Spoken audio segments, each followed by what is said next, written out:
Beats.com. Fanjesin Sany alon tanjona vakitsy ny aloha mba mila miady be raha te ho tonga amy tanjona mila misongona ny vita la ho malela masika be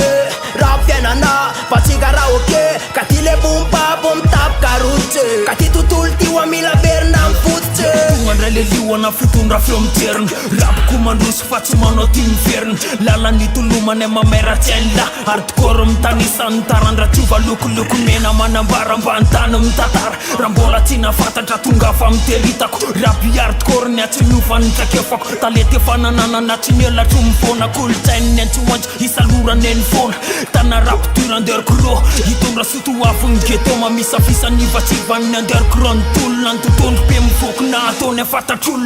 takerta fanjesin Sany alon tanjona vakitsy ny aloha mba mila miady be raha te ho tonga amy tanjona mila misongona ny vita la ho malela masika be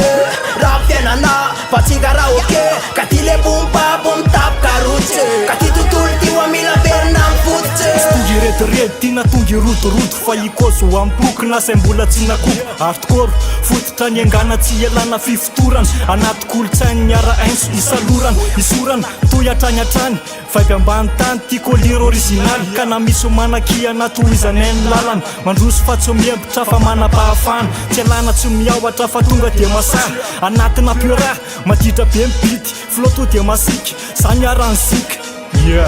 sy ny raha fanjesin Sany alon tanjona vakitsy ny aloha mba mila miady be raha te ho tonga amy tanjona mila misongona ny vita la ho malela masika be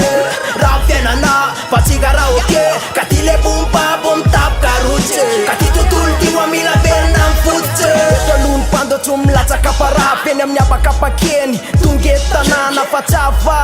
tontolony sy mbola tsy nakobo eny fiainana ary tokoro alohany atiry papa saiko ny ablende ady be ny fiainana ka mila mafy be nefa so ihany fa nisy mozika fomba mpiatsovina ty ntomony heritsika tsy maintsy hotafitsika na any anaty kolona na eny amy be any aloha fa tsy hainao fara no maly no atsaraina atao tsaratsara atao tsaratsara